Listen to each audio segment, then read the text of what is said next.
A very good morning students last class तक हमने human health and disease chapter के under important bacterial disease, viral disease, protozoal disease and important diseases caused by flat worms, that is helminthic disease का type है, and round worm से होने वाली दो important diseases ascariasis और filariasis को detail में डिस्कस किया था। आइए कुछ और helminthic disease which are caused by round worms को हम डिस्कस करें। सो diseases caused by Eschelminthes, that is roundworms। हमने लास्ट क्लास में दो डिजीजेस को डिटेल में पढ़ा था, मैक्सिमम क्वेश्चंस उसी पे से बनते हैं। हमने डिस्कस किया था एस्कैरियासिस को, जो एस्कैरिस लुम्ब्रिकॉइडस नाम के राउंडवर्म से होती है। सेकेंड स्टेज जुवेनाइल एग इसका इन्फेक्टिव स्टेज होता है।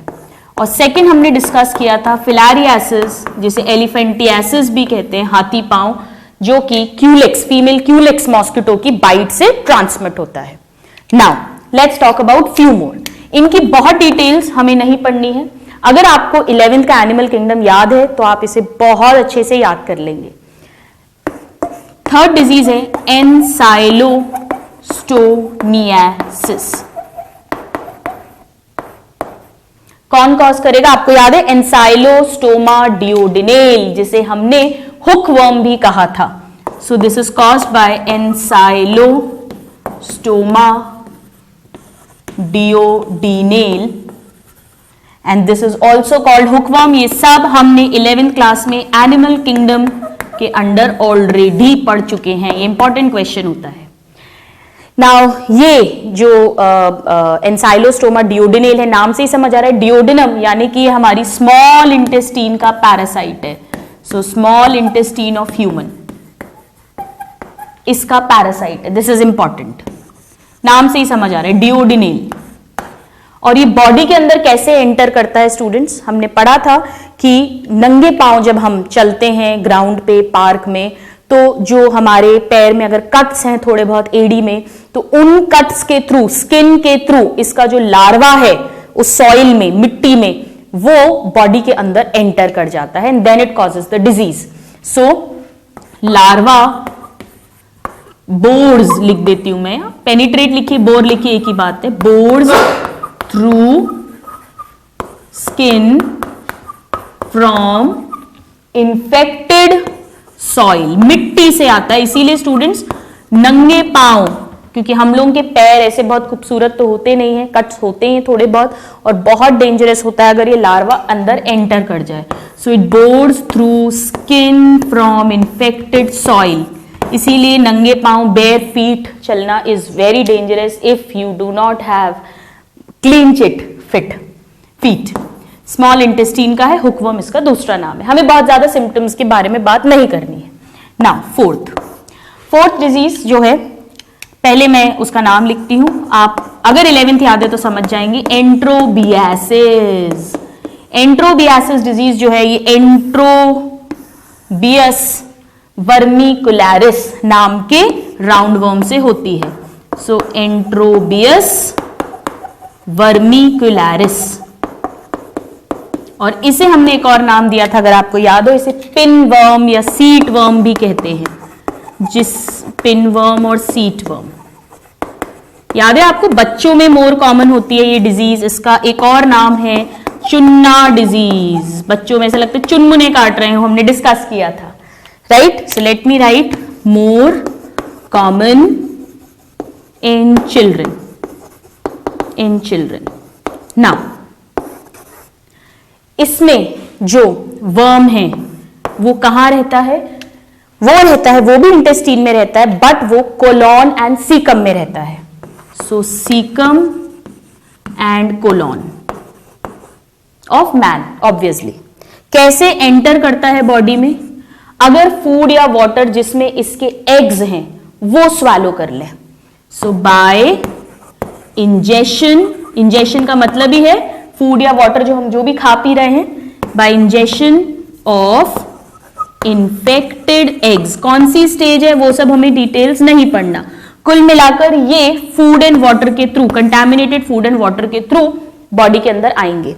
और इसका मेन सिम्टम जो होता है वो होता है पेरी एनल इचिंग, खुजली होती है पेरी एनल एरिया में, हमने इसको डिस्कस भी किया था 11th में, right? So this is important. Peri anal itching is the main symptom of this disease. Now the next one. Next हमने एक और पढ़ी थी ड्रैकनक्यूलियासिस. ड्रैकनक्यूलियासिस, इसे हमने गिनी वर्म डिजीज भी कहा था क्योंकि इसके राउंड वर्म को गिनी वर्म भी कहते हैं. सो this is also called Guinea worm disease, right? इस पे क्वेश्चन आता है गिनी वर्म डिजीज पे. यहां पर ये ऑल्टरनेट नेम्स सारे याद होने चाहिए जो उसके कॉमन नेम्स हैं. Now this is caused by a round worm and that round worm is dracunculus medinensis. हमने, आप चाहें तो एक बार आपका एनिमल किंगडम का राउंड वर्म चैप्टर को आप रिवाइज कर सकते हो, फाइलम को, मेडिनेंसिस. इसके कॉमन नेम्स एक तो गिनी वर्म था और इसे हमने एक और नाम दिया था स्टूडेंट्स, किसको याद है? इसे हमने फियरी सरपेंट भी कहा था, फियरी सरपेंट.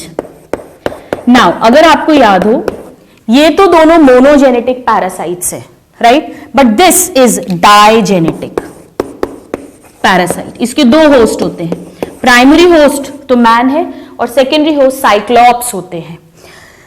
ऐसा पानी जो कि साइक्लॉप्स हैं जिसके अंदर, और साइक्लॉप्स जो हैं उनके अंदर ये ड्रैकनक्यूलस मेडिनेंसिस पैरासाइट की स्टेज है, उसे अगर हम इंजेस्ट कर लें, टेक कर लें इनसाइड, तो ये डिजीज होती है. और ये हमारी बॉडी में स्किन के नीचे प्रेजेंट होता है, यानी it is found in subcutaneous.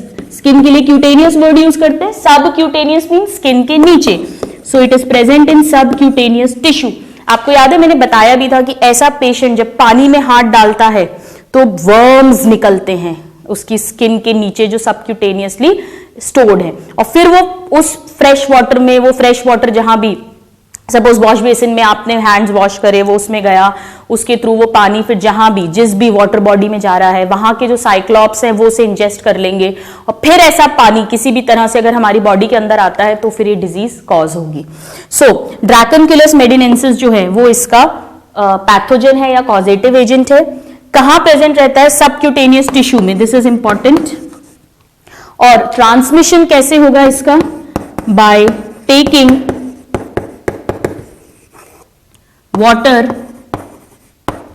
with infected, मतलब infected means ऐसे साइक्लॉप्स जिनके अंदर ये वर्म प्रेजेंट है, इन्फेक्टेड साइक्लॉप्स. तो ये साइक्लॉप्स आपको याद होना चाहिए कि इसके इंपॉर्टेंट है ये साइक्लॉप्स वाला point, right? Now you note this down, then we will talk more. आप पहले इसको लिख लीजिए. Now students, let's see some more important diseases. हालांकि ये 11th में हम डिस्कस कर चुके हैं. नेक्स्ट डिजीज जो राउंड वर्म से होती है, हमने एक राउंड वर्म पढ़ा था, पहले मैं नाम लिख देती हूं उसका, लोआ लोआ. और इससे जो डिजीज होगी दैट इज लोएसिस. इसे आई वर्म डिजीज भी कहते हैं क्योंकि इस लोआ लोआ को आई वर्म कहते हैं. आपको याद है मैंने आपको तब बताया था कि एक गाना आया था, इश्क मूवी आई थी आमिर खान अजय देवगन की, बहुत पहले 90s में, बहुत बढ़िया कॉमेडी ड्रामा मूवी है. उसमें गाना था मिस लोआ लोआ तेरी आंखों का जादू. तो लोआ लोआ आंखों को अफेक्ट करता है, ऐसे करके हमने उसे याद किया था. So loiasis it is caused by round worm loa loa, that is I worm. क्यों कहते हैं आई वर्म? क्योंकि ये सबक्यूटेनियस टिश्यू अंडर आईज, आंखों के, ये वाला जो टिश्यू है, आंखों के चारों तरफ जो सबक्यूटेनियस टिश्यू है वहां पे प्रेजेंट रहता है पर्टिकुलरली, इसीलिए इसे आई वर्म कहते हैं. और ये भी कैसे एंटर होता है? ये एक फ्लाई होती है स्टूडेंट, जिसे डियर फ्लाई कहते हैं, उसके बाइट से, यानी वो इसका करियर या सेकेंडरी होस्ट या वेक्टर हो गया, राइट? इसका टेक्निकल नेम है क्राइसॉप्स. इसकी बाइट से ये ट्रांसमिट होता है. Now next disease. Next disease अगर आपको याद हो, एक हमने वर्म पढ़ा था ट्राइक्यूरिस ट्राइक्यूरा, जो चाबुक की तरह दिखता है, तो इसका नाम था विप वर्म. ये सारे कॉमन नेम्स बहुत इंपॉर्टेंट हैं, अगर आपने 11th सीरियसली नहीं लिया है तो अब आप इनको अच्छे से लर्न कर लीजिए। ट्राइक्यूरिस, ट्राइक्यूरा विच इज कॉल्ड विपवर्म, हंटर के जैसा, और इससे जो डिजीज होगी वो हो जाएगी ट्राइक्यूरियासिस। ये जो वर्म है ये भी मोनोजेनेटिक है और ये मैन की वही सीकम में एंड अपेंडिक्स में रहता है, राइट। और कैसे एंटर होगा, इंटेस्टाइन में है तो वही कंटैमिनेटेड फूड एंड वाटर जो जिसके अंदर ऐसे एग्स प्रेजेंट हो। So again by ingestion of infected eggs.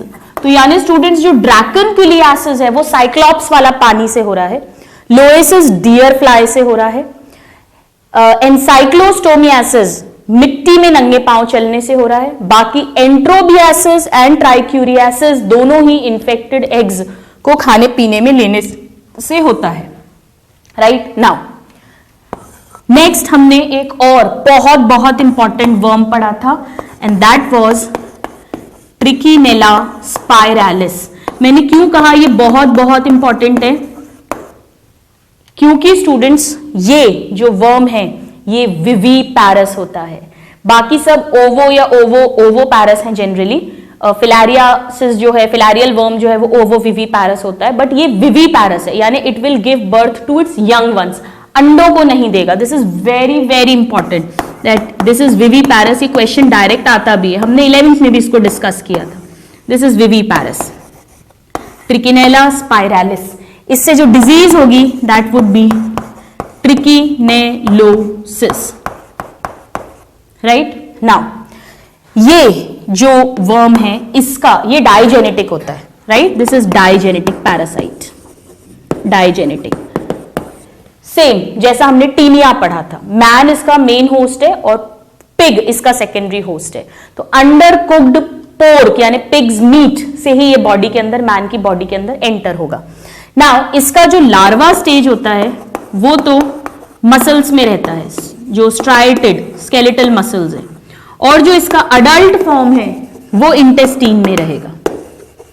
याद है आपको जब हमने टीनिया पढ़ा था, उसकी साइकिल मैंने आपको समझाई थी, तो मैंने बताया था कि एग्स फीसस के थ्रू ह्यूमन इंटेस्टीन से बाहर निकलेंगे, वो एग्स पिग फीड करेगा, पिग के अंदर जाके उससे हेक्साकेंथ लार्वा बनेगा, फिर सिस्टी सर्कस लार्वा बनेगा, वो लार्वा पिग की मसल्स में स्टोर्ड रहेगा, और जब अंडर कुक्ड अधपका पिग का मांस पोर्क कोई ह्यूमन कंज्यूम करेगा तो वो लार्वा जो पिग की मसल के अंदर है, प्रॉपर कुक नहीं किया तो वो मरा नहीं है, वो बॉडी में एंटर कर जाएगा, इंटेस्टीन में जाके इंटेस्टिनल डिसऑर्डर कॉज करेगा।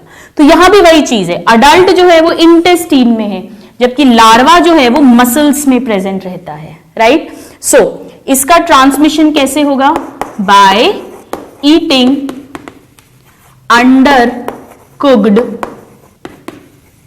Pork, that is pig's meat, क्योंकि ये डाइजेनेटिक है जस्ट लाइक टीनिया।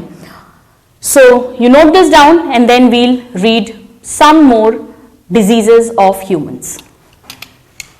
तो स्टूडेंट्स ये थी मेन कॉमन हेलमिंथिक डिजीजेस जिसमें हमने फ्लैट वर्म्स और राउंड वर्म्स दोनों से होने वाली डिजीजेस के बारे में डिस्कस किया। Now let's talk about the diseases, human diseases which are caused by fungus. So now we'll talk about diseases caused by fungus. Fungus के लिए माइको वर्ड यूज करते हैं तो इन्हें माइकोसिस भी कह सकते हैं। नाउ इसमें जो हमें सबसे पहले मोस्ट इंपॉर्टेंट डिजीज पढ़नी है वो है रिंग वर्म। रिंग वर्म आपने कॉमनली सुना होगा, दाद जिसको बोलते हैं, दाद ऐड आता था, दाद खाज खुजली, तो दाद जो है रिंग वर्म की क्रीम भी आती है, ऑइंटमेंट भी आता है। So this is basically daad that we are talking about. Now सबसे पहले ये किन से होती है? एक्चुअली स्टूडेंट्स ये बहुत सारे अलग अलग फंगस से हो सकती है, कॉमनली सिम्टम सेम रहेंगे, एरिया जो बॉडी का अफेक्टेड होगा वो अलग अलग हो जाएगा, इस तरह से थोड़ा सा डिफरेंस होता है। तो अगर हम इसके कॉजेटिव एजेंट की बात करें, कौन से फंगस से होती है, उसके लिए हमारी एक ट्रिक बनाई है हमने। ट्रिक ये है, फंगस नाम का एक लड़का है, फंगस मेट रिंगवर्म, एक लड़का है रिंगवर्म और एक है फंगस। तो फंगस को कौन मिला? रिंगवर्म मिला। फंगस से होगी रिंगवर्म डिजीज, मेट से है माइक्रोस्पोरम फंजाई से हो सकती है ये, या ई से एपिडर्मोफाइटॉन। एपिडर्मोफाइटॉन आपने बॉटनी में ये पढ़ा होगा। एंड टी से Trichophyton. Trichophyton, so Trichophyton, Epidermophyton and microsporum. Important है, लर्न होना चाहिए ये तीनों। इन तीनों ही टाइप के फंगस से रिंगवर्म हो सकती है। एरिया अलग अलग अफेक्ट होता है। स्किन को तो तीनों ही अफेक्ट करते हैं, फिर कुछ नेल्स को अफेक्ट करते हैं, कुछ हेयर को अफेक्ट करते हैं, अलग अलग एरिया। बट हो क्या रहा है, क्या अफेक्ट हो रहा है? एक्चुअली स्टूडेंट्स, इसमें दाद मतलब एकदम ड्राई स्केली स्किन हो जाएगी और उसमें भयंकर वाली खुजली होगी। सो this is the main symptom. So let's write, ringworm का मेन सिम्टम क्या है? चाहे कोई भी पार्ट अफेक्ट हो, उसमें यही होगा। बहुत बहुत इंपॉर्टेंट है, dry scaly skin spots accompanied by भयंकर खुजली। So they are accompanied by intense itching, भयंकर खुजली फंगल इन्फेक्शन में होती ही है। इंटेंस इचिंग, ये पूरी लाइन बहुत इंपॉर्टेंट है students. Intense etching, dry scaly skin spots, typical symptoms होता है। इसके लिए क्रीम्स आती हैं, ऑइंटमेंट्स आती हैं, टैबलेट्स आती हैं जो एंटी फंगल होती हैं। नाउ अलग अलग पार्ट को ये रिंगवर्म जो है वो अफेक्ट करता है, उसके अकॉर्डिंग इसके अलग अलग नाम हैं। जैसे टीनिया पीडिस। टीनिया पीडिस मतलब वो रिंगवर्म जो पैरों को अफेक्ट करता है, इसीलिए इसे एथलीट्स फुट डिजीज भी कहते हैं। एथलीट्स में ये कॉमन होती है, एथलीट्स फुट डिजीज और टीनिया पीडिस। डोंट गेट कंफ्यूज, इस टीनिया का उस टीनियासिस वाले टीनिया सोलियम से कोई लेना देना नहीं है, ये फंगस की बात कर रहे हैं हम। सो इसमें क्या होगा?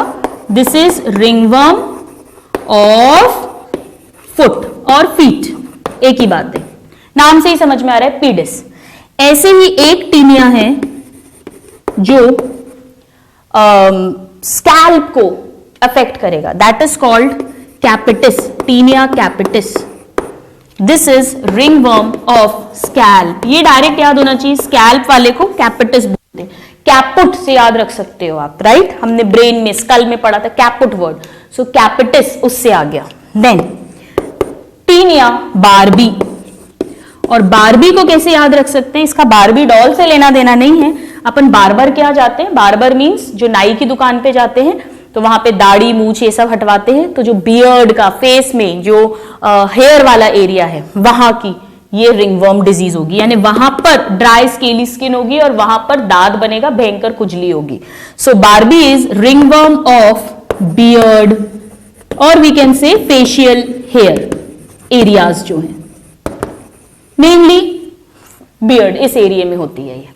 और ऐसे ही एक और टाइप हो सकता है, अलग अलग स्पीशीज से होंगी फंगस की, हमें डिटेल्स में नहीं जाना, हमें तो ये इंपॉर्टेंट है, टीनिया क्रूरा। और ये जो क्रूराई है इसका मतलब है कि जो ग्रॉइन रीजन है, जो थाइज के बीच में जेनाइटल एरिया है, वहां पे अगर दाद होगा, यानी ऐसी dry scaly skin with intense etching, so it is ringworm of groin and perineum. Perineum का मतलब क्या होता है स्टूडेंट्स? हमने 11th क्लास में पढ़ा था, एनस और वजाइना के बीच का जो एरिया है, या मेल्स में एनस के अराउंड का जो एरिया है वहां पे, और ग्रॉइन रीजन में अगर रिंगवर्म होगा तो। सो दिस इज इंपॉर्टेंट, ये सारे टीनिया पीडिस, एथलीट्स फुट बोलते हैं। डायरेक्ट क्वेश्चन आता है एथलीट्स फुट किससे होती है? फंगस से होती है। इसका दूसरा नाम टीनिया पीडिस है। ये फीट को, यानी जो फीट या फुट और फीट सिंगुलर प्लूरल है, उन्हें अफेक्ट करता है। स्कैल्प को कैपिटिस, बियर्ड का बारबी एंड ग्रॉइन रीजन का क्रूराई। आप इसको नोट डाउन करिए, then we'll read more. Now students, let's talk about the second important fungal. अच्छा, यहां पर एक करेक्शन हम कर लेते हैं इसकी स्पेलिंग में, एक मिनट। ये टीनिया की तो वही स्पेलिंग हो गई ना, TAENIA, ये तो फ्लैट वर्म वाला टीनिया है, इसकी स्पेलिंग होगी TINEA, ये वाला। तो tinea capitis, tinea barbae and tinea cruris, right. So please be very very sure this is fungus tinea. और ये जो टीनिया है ये फ्लैट वर्म है, जो टीनिया सोलियम, टीनिया सजाइनेटा हमने पढ़ा था। Alright, so please be careful. Now second fungal disease जो हमें पढ़नी है दैट इज एस्परजिलोसिस। एस्परजिलोसिस क्यों इंपॉर्टेंट है मैं आपको भी बताती हूं। एस्परजिलोसिस जो है, ये जो एस्परजिलस जीनस है फंगस का, उसके अलग अलग स्पीशीज से होता है। So species of genus aspergillus, right, which is a fungal genus. Now इसका ट्रांसमिशन कैसे होता है? इसका ट्रांसमिशन होता है स्टूडेंट्स, जो फंगल स्पोर्स हैं वो हवा के थ्रू, एयर के थ्रू ट्रांसमिट होंगे। सो this is important, air born fungal spores के थ्रू। और जब हवा के थ्रू जाएगा तो ये कहां जाएगा? क्या हमारे इंटेस्टाइन में जाएगा? नहीं, ये कहां जाएगा? सीधे रेस्पिरेटरी ट्रैक्ट में जाएगा, यानी कि ये लंग इन्फेक्शन कॉज करता है। तो हमें डिटेल्स नहीं लिखना है, बट इसमें लंग इन्फेक्शंस होंगे। ये अगर बहुत सीरियस रूप लेती है तो सांस लेने में तकलीफ, ये सब कुछ प्रॉब्लम्स होती हैं। सो लंग इन्फेक्शन होगा, दिस इज इंपॉर्टेंट। पूछते हैं कौन सा फंगस लंग्स को अफेक्ट करता है। हमने रिंगवर्म जो पढ़ा वहां पे लंग्स नहीं, वो तो बहुत सुपरफिशियल टिश्यू को कर रहा है। This is affecting the lungs, और लंग्स को अफेक्ट कर रहा है इसीलिए ये एयर बॉर्न है। So this is very very important. और भी बहुत सारी फंगल डिजीज होती हैं, जैसे कैंडिडियासिस होता है जो कैंडिडा से होता है, कॉकिडियोसिस होता है, सॉरी कैंडिडियासिस होता है, देन डैंड्रफ जो हम बालों में रूसी जो हो जाती है, हालांकि उसका कॉज अननोन है, बट उसके लिए भी एंटी फंगल मेडिसिन ही दी जाती है, क्योंकि ऐसा कंसिडर करते हैं कि उसका एक बहुत कॉमन कॉज फंगस है, कैंडिडा से होता है वो। So there are other, but हमारे को एस्परजिलोसिस लंग्स को इन्फेक्ट कर रहा है, ये बहुत इंपॉर्टेंट है, एंड रिंगवर्म, यही हमारे कोर्स में है। सो स्टूडेंट्स, इसके साथ ही हमने important human diseases, infectious human diseases की बात करी, जिसमें हमने स्टार्टिंग में सबसे पहले ह्यूमन डिजीज का क्लासिफिकेशन पढ़ा था। कुछ होती हैं जो बाय बर्थ होती हैं, कुछ होती हैं जो हम एक्वायर करते हैं। बाय बर्थ यानी genetic disorders, genetic disorders like Down syndrome, Klinefelter syndrome, ये सब आप जेनेटिक्स में पढ़ते हैं। एक्वायर जो हम करते हैं उसमें दो तरीके की हो सकती हैं, इन्फेक्शियस यानी जो एक से दूसरे में ट्रांसमिट होती है, ट्रांसमिटेबल डिजीज, और दूसरी नॉन इन्फेक्शियस, जैसे कैंसर है, इट इज नॉन इन्फेक्शियस। कोई डेफिशिएंसी डिजीज है, विटामिन डी की एक को डेफिशिएंसी हो गई, वो दूसरे में नहीं फैल सकता है, वही विटामिन डी कम लेगा दूसरा वाला तो उसको होगी, ऐसा नहीं एक से दूसरे में जाए, उसे हमने नॉन कम्युनिकेबल या नॉन ट्रांसमिटेबल डिजीज कहा था। ट्रांसमिटेबल या इन्फेक्शियस डिजीज का मतलब है which can be spread from one person to another, और हम इन्फेक्शियस डिजीजेस को ही इस क्लास में पढ़ रहे थे अभी तक।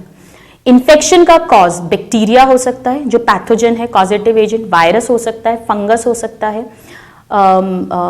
हेलमिंथ हो सकते हैं यानी प्लैटी हेलमिंथ या aschelminthes, that is flat worms and round worms. इन सब से होने वाली डिजीजेस को हमने लास्ट फ्यू क्लासेस में डिटेल में डिस्कस किया। बट इसके अलावा भी कुछ और जो नॉन कम्युनिकेबल डिजीजेस हैं, जैसे कि डायबिटीज है, कार्डियोवास्कुलर डिजीजेस हैं, जिन्हें हमने 11th में रिस्पेक्टिव चैप्टर्स में कवर किया है, तो हम उन्हें इस चैप्टर में अभी डिस्कस नहीं करेंगे। हम उनमें से कैंसर को डेफिनेटली अलग से डिस्कस करेंगे, बट बाकियों को हम अभी टच नहीं करेंगे। जेनेटिक डिसऑर्डर्स आपको बॉटनी में पढ़ाएंगे, so we are not touching that also. So now let's talk about, हमने सारी infectious disease major common one, सारी तो कोई भी नहीं पढ़ सकता, जो आपके कोर्स के लिए इंपॉर्टेंट है वो सब कवर कर ली है। Now we will talk about how to prevent, क्योंकि ये इंफेक्शियस डिजीज है। इंफेक्शियस मतलब एक से दूसरे में ट्रांसमिट होती है, कंटामिनेटेड फूड के थ्रू, वाटर के थ्रू, एयर के थ्रू, डायरेक्ट कॉन्टैक्ट टच के थ्रू, किसी भी तरह से, उसके ऑब्जेक्ट्स फॉर्माइट बॉर्न हो सकती है किसी भी तरह से। तो ऐसी डिजीजेस में बचाव इलाज से बेहतर है, prevention is better than cure. Treatment लेने से बेटर है हम खुद को बचाएं। So how can we prevent against these infectious disease? So now let's talk about prevention and control of infectious disease या कम्युनिकेबल डिजीज या ट्रांसमिटेबल डिजीज, जो हमने अभी तक क्लास में पढ़ी है। स्टूडेंट्स, अगर आपने नोटिस किया तो ये सारी डिजीजेस जो हैं ये या तो mainly contaminated food and water से हो रही है, गंदा कंटैमिनेटेड दूषित खाना और पानी से। और ये दूषित क्यों हो रहा है? क्योंकि प्रॉपर सैनिटेशन नहीं है। पब्लिक हाइजीन बहुत इंपॉर्टेंट है।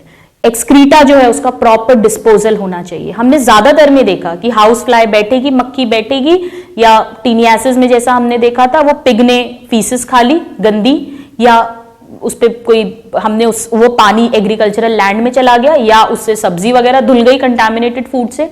तो बहुत इंपॉर्टेंट है स्टूडेंट्स कि हम पब्लिक लेवल पर हाइजीन को फॉलो करें। दूसरा, पर्सनल लेवल पे हाइजीन बहुत इंपॉर्टेंट है। हमने देखा काफी सारी डिजीज ऐसी हैं जहां पे आपने प्रॉपर हैंड्स वॉश नहीं करे, प्रॉपर सब्जी वॉश नहीं करी। So it is very very important that we take good care of ourselves, right? So let's talk about the prevention. Prevention में हमें दो मेन प्रिवेंशन है। One is personal hygiene. Personal hygiene, personal hygiene में क्या आता है? Keep body clean, body clean रखिए ताकि कोई इंफेक्शन है तो वो आउट हो जाए। We should have proper food and water, that is proper eating habits होनी चाहिए। हमेशा सैलेड फ्रूट्स इनको अच्छे से धोकर खाइए। हाथ हमेशा वॉश करिए, खाने के पहले, खाने के बाद में। This is very very important. Plate वगैरह अच्छे से, यूटेंसिल्स शुड बी वॉश्ड ताकि उसमें ना हो। झूठा मत खाइए एक दूसरे का, जो भी हमने कॉजेस पढ़े हैं। It is very very important. So ये पर्सनल हाइजीन है जो हम इंडिविजुअल अपनी खुद की रखेगा। देन सेकेंड तरीका है public hygiene, is also very important. Public hygiene में सबसे जरूरी है कि जो एक्सक्रीटा है, क्योंकि ज्यादातर जो है वो फीसेस के थ्रू उनके एग्स बाहर रिमूव हो रहे हैं, तो उस फीसेस का प्रॉपर डिस्पोजल होना is very very important. So proper disposal of excreta,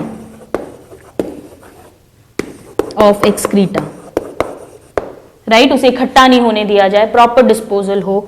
this is very very important. आप ये लिखिए, फिर हम कुछ और चीजें भी डिस्कस करेंगे। नाउ स्टूडेंट्स, और क्या कर सकते हैं हम? जैसा हमने डिस्कस किया, एक तो प्रॉपर एक्सक्रीटा डिस्पोजल करें, फिर हम पीरियोडिक क्लीनिंग करें जो भी वाटर रिजर्वायर्स हैं उनकी, जहां पे भी सब्जियां, जो भी पानी लेते हैं, जहां से सब्जियां धोते हैं। आपने कॉमनली राजस्थान में देखा होगा चोमू के पानी से धुली हुई सब्जियां। तो वो कौन सा चोमू का पानी, कौन सा पानी ले रहे हैं, वो प्रॉपरली वहां का जो पूल है, जो लेक है, जो पॉन्ड है बेसिकली, उसकी पीरियोडिक क्लीनिंग होनी चाहिए। नहीं तो वो सब पैथोजेंस, जर्म्स उन वेजिटेबल्स पे आ जाएंगे। और अगर हमने पर्सनल हाइजीन का ध्यान नहीं रखा, उसको प्रॉपरली वॉश नहीं किया, ऐसे ही खा लिया, तो वो हमारी बॉडी के अंदर आके डिजीज कॉज कर सकते हैं। So there should be periodic cleaning of water reservoirs या जो टैंक्स हैं। This is very very important. ये स्पेशली इंपॉर्टेंट है जो भी कंटैमिनेटेड फूड एंड वाटर के थ्रू ट्रांसमिटेबल डिजीजेस हैं उनके प्रिवेंशन के लिए। नाउ और कैसे प्रिवेंट कर सकते हैं? जो एयरबॉर्न है, ये तो हमने फूड एंड वाटर की बात की। जो एयरबॉर्न डिजीज है, यानी जो हवा से आ रही है, एयर ड्रॉपलेट या एयरबॉर्न डिजीज, उसका तरीका ये है स्टूडेंट्स की जो इन्फेक्टेड पर्सन है उससे हम कांटेक्ट अवॉइड करें। क्राउडेड, ओवर क्राउडेड जगह है, जैसे स्कूल में है, अगर किसी के बच्चे को बहुत ज्यादा जुकाम हो रहा है, कोई इंफेक्शियस डिजीज हो रही है, बेटर है कि आप you don't send your child to the school because other children can also get affected. So जो एयर ड्रॉपलेट वाली हैं हवा में, उसमें पर्सनल और पब्लिक हाइजीन कोई रोल प्ले नहीं करेगी। It is better to avoid contact with infected person. और कैसे कर सकते हैं? जैसे हम लोग हॉस्पिटल में जाते हैं, हॉस्पिटल में तो एयर ड्रॉपलेट इन्फेक्शन बहुत कॉमन है। वहां टीबी का पेशेंट भी बैठा हुआ है जो खांस रहा है, कफ कर रहा है, स्नीज कर रहा है, बातें कर रहा है, और बैक्टीरियाज जो है, माइकोबैक्टीरियम ट्यूबरक्लोसिस, वो पूरे हॉस्पिटल के एनवायरनमेंट में फैले हुए हैं। What we can do is, we can not avoid contact with that person, but we can use a mask So you can use a mask, right? You can develop your immunity by having good food. इसीलिए कहते हैं कभी भी over crowded जगह पे अगर आप जा रहे हैं, स्कूल में, कॉलेज में, हॉस्पिटल्स में, कभी भी बिना खाना खाए, बिना नाश्ता करे मत जाइए. You will contact the disease more easily. It is very, very important, right? You can use a mask.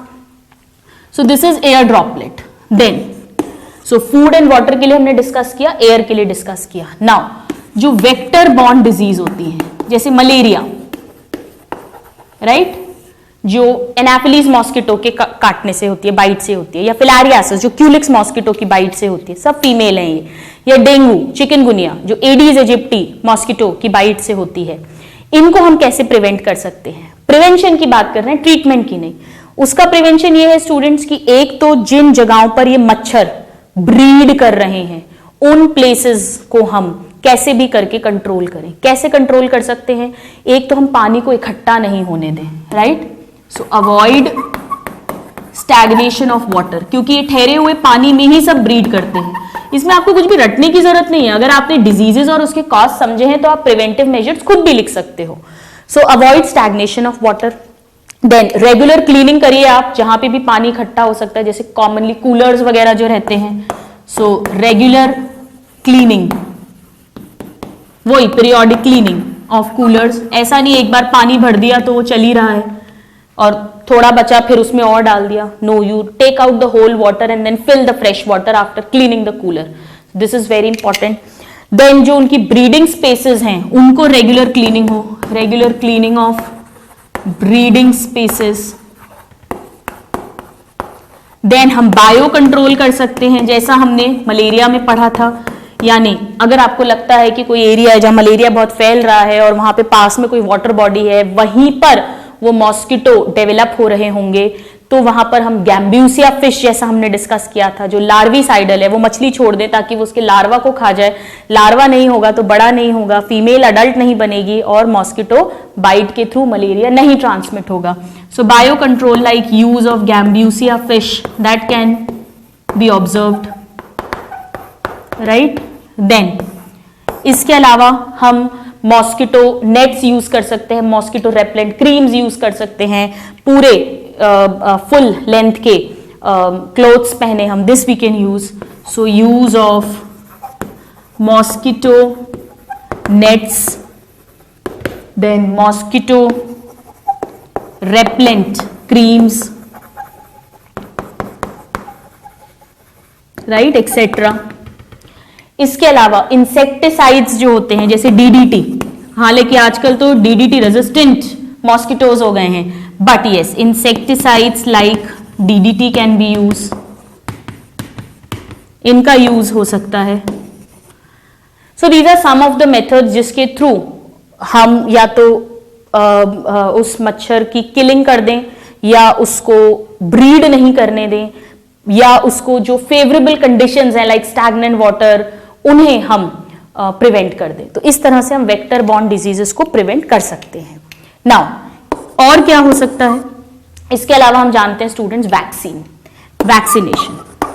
Vaccination की डिटेल्स हम एक बहुत ओवरव्यू हमने इसका बायोटेक्नोलॉजी में देखा था, बट हम इसकी डिटेल्स जब हम इम्यूनिटी पार्ट कवर करेंगे इस चैप्टर में तब देखेंगे. सो वैक्सीनेशन से हम अगर वैक्सीन, टीकाकरण, टीके लगा दें तो हमारी बॉडी उसके अगेंस्ट इम्यून हो जाती है. We'll talk about this. हमने बहुत सारी वैक्सीन पढ़ी, जैसे MMR vaccine, DPT vaccine, polio की वैक्सीन है ओरल इंजेक्टेबल, टीबी के लिए वैक्सीन है जिसे BCG वैक्सीन कहते हैं. So we have lot of vaccine. So vaccination is very good preventive measure, और वैक्सीनेशन के थ्रू ही स्मॉल पॉक्स को, बड़ी माता को हम वर्ल्ड से इरेडिकेट कर चुके हैं. This is very very very good preventive measure, right. And then we have antibiotics, but antibiotics actually preventive नहीं है, ये ट्रीटमेंट होता है, राइट. सो एंटीबायोटिक्स जो है दिस इज ट्रीटमेंट मोडालिटी, और ये बैक्टीरिया के अगेंस्ट यूज करते हैं. This we will talk in short now. You please note this down. Now students, antibiotics की डिस्कवरी जो है ये एक बहुत ब्रेक थ्रू था, क्योंकि ये बैक्टीरियल डिसऑर्डर्स को ट्रीट करने के लिए they are like a boon, you know, they are boon for the medical science. So now let's talk in brief about antibiotics. Antibiotics की बहुत ज्यादा डिटेल्स आप लोगों को नहीं पढ़नी है, ये आप एमबीबीएस में पढ़ेंगे एक एक एंटीबायोटिक का डिटेल। हम यहां पर वो कॉमन पॉइंट्स लिखने वाले हैं जिसपे हमारे लेवल पे क्वेश्चंस आते हैं। Now anti means against, bio means life, they are against life. किसकी लाइफ के अगेंस्ट है? जो पैथोजन है उसकी अगेंस्ट है, हमारी लाइफ की नहीं, हमारी लाइफ तो बचाने वाले हैं। सो this is most effective against bacteria. This is very very important. ये बैक्टीरियल डिजीज में देते हैं, बैक्टीरिया के अगेंस्ट इफेक्टिव होते हैं, ये पहला क्वेश्चन है। कुछ जगह पे, कुछ प्रोटोजोल में भी कुछ एंटीबायोटिक्स देते हैं, बट आपके लेवल पे आपको यही पता होना चाहिए कि they are helpful against bacteria, right? Never against viruses. क्यों? अभी हम डिस्कस करते हैं। नाउ एंटीबायोटिक्स जो है, सबसे पहले कुछ इंपॉर्टेंट क्वेश्चंस जो आते हैं कि टर्म एंटीबायोटिक किसने दिया था? So this term antibiotic was given by a scientist called Waksman. Very very important direct question है ये स्टूडेंट्स, बिल्कुल हमें रटा होना चाहिए कि term antibiotic was given by Waksman. Now first antibiotic किन्होंने डिस्कवर की थी? First antibiotic discovery, again a very very important question. Alexander Fleming ने सबसे पहली एंटीबायोटिक डिस्कवर की थी, जिसे उन्होंने पेनिसिलिन नाम दिया था 1928 में। सो एंटीबायोटिक का नाम पेनिसिलिन, आपको याद है हमने सिफिलिस में लिखा था पेनिसिलिन को यूज करते हैं, बाय अलेक्जेंडर फ्लेमिंग। सब पे क्वेश्चन आता है, साइंटिस्ट का नाम, कौन सी थी, कब डिस्कवर करी और किससे डिस्कवर करी? फ्रॉम। एक्चुअली स्टूडेंट्स एंटीबायोटिक्स जो है ये कुछ सब्सटेंसेस हैं, कुछ ऐसा मटेरियल जो एक ग्रुप ऑफ माइक्रो ऑर्गेनिजम्स के अंदर प्रोड्यूस होता है और उसमें कोई दूसरे माइक्रो ऑर्गेनिज्म को किल करने की या इनहिबिट करने की प्रॉपर्टी होती है, तब हम एंटीबायोटिक कहते हैं।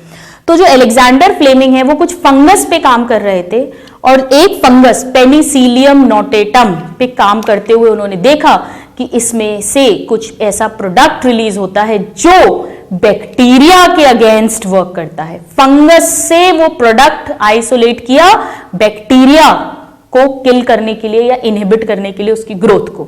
So first discovered antibiotic was named penicillin.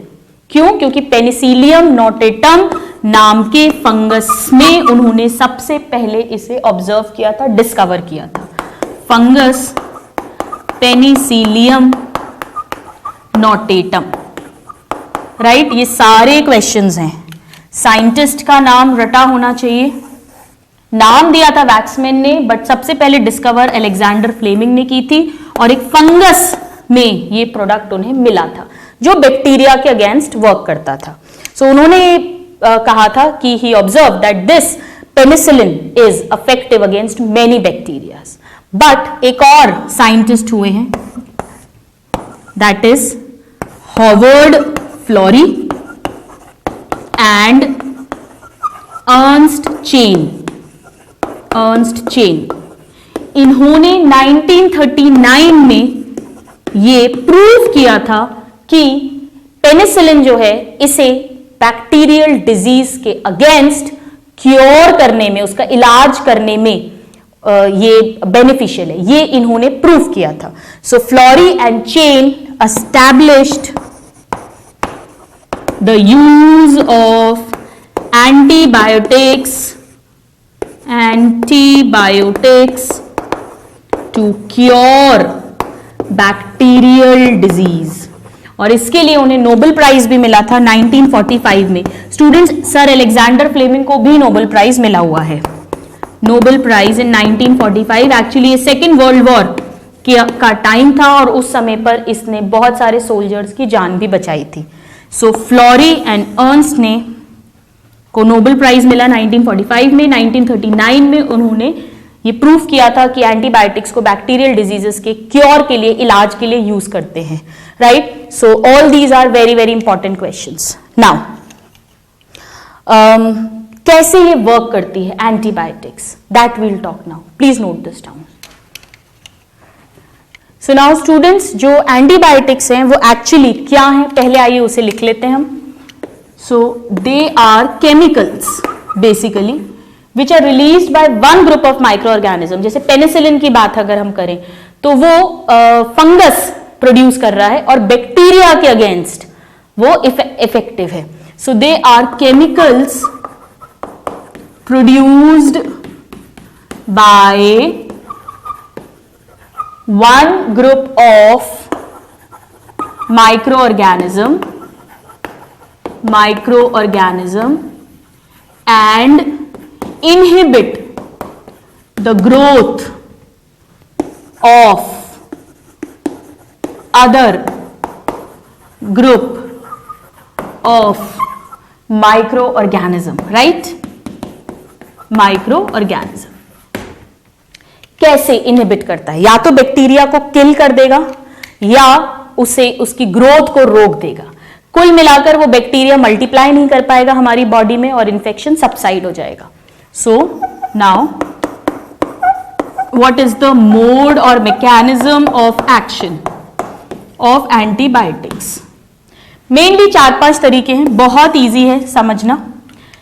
या तो ये बैक्टीरिया की सेल वॉल का सिंथेसिस रोक दे, सेल वॉल ही है जो उसे प्रोटेक्शन देता है। सेल वॉल नहीं होगी तो हमारा इम्यून सिस्टम, हमारे WBCs उसको इजीली एनगल्फ कर लेंगे। या बैक्टीरिया का डीएनए नहीं बनने दे, तो भी जेनेटिक मटेरियल नहीं बनेगा तो आगे फिर वो रेप्लिकेट नहीं कर पाएगा। या डीएनए तो बनने दे लेकिन डीएनए से आरएनए जो बनता है, आरएनए सिंथेसिस रोक दे, वो ड्रग मेडिसिन जो है एंटीबायोटिक। या डीएनए बनने दे, डीएनए से आरएनए बनने दे, पर आरएनए से जो प्रोटीन बनता है उस स्टेप में कुछ गड़बड़ कर दे, प्रोटीन ही नहीं बनेगा तो वो प्रोटीन के कारण ही तो इफेक्ट आता है, वो एक तरीका है। या कुछ मेटाबॉलिज्म में उसकी जो बैक्टीरिया की जो मेटाबॉलिक एक्टिविटी है उसमें कुछ इंटरफेरेंस कर दे। तो ये 4-5 तरीके हैं जिससे कि वो बैक्टीरिया को या तो किल करवा सकता है या वो बैक्टीरिया की ग्रोथ को इनहिबिट कर सकती है। आइए देखें। Number 1, by inhibiting, that is to inhibit cell wall synthesis. Maximum जो एंटीबायोटिक्स हैं वो इसी कैटेगरी की हैं, राइट? सेल वॉल सिंथेसिस को इनहिबिट कर दे। Maximum antibiotics are like this. पूछते हैं most common mode of action by inhibiting cell wall synthesis. Then second, DNA नहीं बनने दे, by inhibiting DNA synthesis, right? दूसरा। तीसरा, आरएनए नहीं बनने दे, बिल्कुल रटने की जरूरत नहीं है, पहले तो सेल वॉल, फिर डीएनए से आरएनए बनता है तो आरएनए सिंथेसिस, और आरएनए के बाद प्रोटीन बनता है तो प्रोटीन सिंथेसिस। जो सेकेंड लार्जेस्ट ग्रुप है एंटीबायोटिक्स का, सबसे ज्यादा एंटीबायोटिक्स तो सेल वॉल सिंथेसिस को इनहिबिट करके वर्क करती हैं। सेकेंड लार्जेस्ट ये प्रोटीन सिंथेसिस वाला है, जो प्रोटीन सिंथेसिस को इनहिबिट करते हैं। Second largest class of antibiotics, ये क्वेश्चन पूछते हैं, जो प्रोटीन सिंथेसिस को इनहिबिट करती हैं। And last but not the least, जो बैक्टीरिया की मेटाबॉलिज्म, यानी ये प्रोटीन फॉर्म होने के बाद अब जो वो मेटाबॉलिक एक्टिविटी शो कर रहा है उसके साथ इंटरफेयर करें, सो एंटी मेटाबोलाइट एक्टिविटी को जो शो करे, राइट? अब इसके एक एक एग्जाम्पल हमें पता होना चाहिए। जैसे सेल वॉल सिंथेसिस को जो रोकती हैं उसमें सबसे कॉमन पेनिसिलिन, देन वैनकोमाइसिन, ये दो नाम आपको याद होने चाहिए। पेनिसिलिन एंड वैनकोमाइसिन, सबसे इंपॉर्टेंट पेनिसिलिन है क्योंकि ये फर्स्ट डिस्कवर्ड है और सबसे पहले इसका यूज भी किया गया था to cure bacterial disease by Florey and Chain, second world war के टाइम। नाउ डीएनए सिंथेसिस को इनहिबिट करने वाली कॉमन है स्टूडेंट्स सिप्रोफ्लॉक्सासिन। सिप्रोफ्लॉक्सासिन आपको कॉमनली डॉक्टर ने कभी ना कभी खाई होगी, सिप्लॉक्स टैबलेट आती। So that works by inhibiting DNA synthesis of bacteria. ये सब ऑफ बैक्टीरिया है, राइट? इन हमारा डीएनए आरएनए नहीं रोक रहा है, बैक्टीरिया का रोक रहे हैं। नाउ आरएनए सिंथेसिस जो है इसके अगेंस्ट जो कॉमन मेडिसिन है दैट इज बैसिट्रिसिन। देन प्रोटीन में बहुत सारी हैं, टेट्रासाइक्लिन हमने पढ़ा भी था, याद है, doxycycline, tetracycline, then chloramphenicol, streptomycin, chloramphenicol, streptomycin etcetera. ये एक्चुअली कैसे वर्क करती है स्टूडेंट्स? डीएनए से आरएनए बन गया, बट आरएनए से जब प्रोटीन बनता है तो ये क्या करती है, राइबोसोम्स जो होते हैं 50S सब यूनिट, 30S सब यूनिट्स, उन पर वर्क करती हैं, उनको डैमेज करती हैं, जिसके कारण से प्रोटीन में कन्वर्जन नहीं होता है, राइट। एंड एंटी मेटाबोलाइट वाले का बहुत बढ़िया एग्जाम्पल है सल्फोनामाइड्स। ये आपको याद आ जाएगा अगर आपने 11th क्लास अच्छे से पढ़ी है। आपको याद है जब हमने बायोमोलिक्यूल्स पढ़ा था, और बायोमोलिक्यूल्स में जब हमने एंजाइम्स पढ़े थे, वहां पर हमने पढ़ा था कि कैसे रोकते हैं अपन, इनहिबिशन पढ़ा था अपन ने, competitive inhibition, non competitive inhibition. तो इसमें हमने पढ़ा था कि एक फॉलेट सिंथेटेज एंजाइम होता है जो फॉलिक एसिड का सिंथेसिस कराता है, राइट। अब अगर हम सल्फोनामाइड एंटीबायोटिक देंगे तो ये एंटीबायोटिक उस एंजाइम के साथ जाके अटैच हो जाएगी, जबकि नॉर्मली बैक्टीरिया का पैरा अमीनो ब्यूटायरिक एसिड नाम का कंपाउंड उसके साथ अटैच होकर फॉलिक एसिड का सिंथेसिस करता है। बट यहां पर ये सल्फोनामाइड उस एंजाइम के साथ अटैच हो जाएगी एज सबस्ट्रेट, तो PABA para amino butyric acid जो बैक्टीरिया का केमिकल है, कंपाउंड है, वो अटैच नहीं हो पाएगा और वो फॉलिक एसिड में कन्वर्ट नहीं हो पाएगा, जो कि बैक्टीरिया के लिए बहुत जरूरी है, और बैक्टीरिया मर जाएगा, खत्म हो जाएगा, उसका रेप्लिकेशन डिवीजन रुक जाएगा।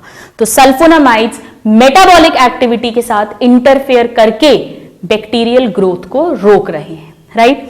So you note this down, और फिर हम एक बहुत इंपॉर्टेंट नोट लिखने वाले हैं, please note it down.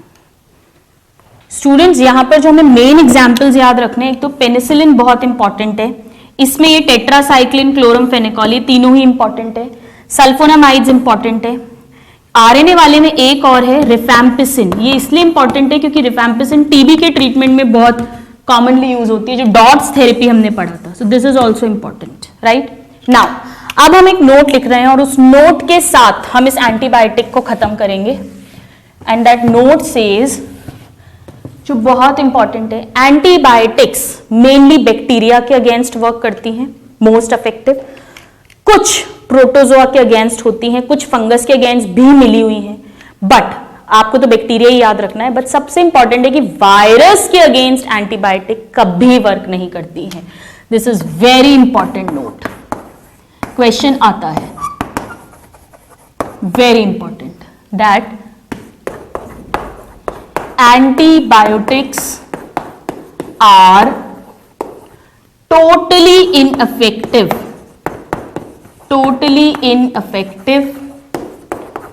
against viruses because, दोनों ही क्वेश्चन आते हैं, totally ineffective against viruses, and why? Because they, यानी viruses lacks, क्या क्या नहीं होता, ना तो उनमें सेल स्ट्रक्चर है और ना उनमें मेटाबॉलिक एक्टिविटी है, तो इसीलिए ये वर्क नहीं कर सकती, क्योंकि ये या तो सेल स्ट्रक्चर पे वर्क करेंगी या मेटाबॉलिक एक्टिविटी पे, because they lack cell structure and metabolic activity. ये क्वेश्चन पूछते हैं, metabolic activity. So this is very very important point, right? ये दोनों ही questions आते हैं। So with this we have completed infectious diseases in detail, उनका prevention, about a note about antibiotics, vaccination हम बाद में discuss करेंगे in detail, which is a very very important preventive measure। Next class में students हम एक important infectious disease को और डिस्कस करेंगे, लास्ट, जो हमने वायरसेस के अंडर पढ़ा था, AIDS. That has to be dealt separately, it's a dreadful disease जिसे हम सेपरेटली डिस्कस करेंगे, and then we will read more about this chapter. So till the next class students, a very happy learning and have a good day. Thank you.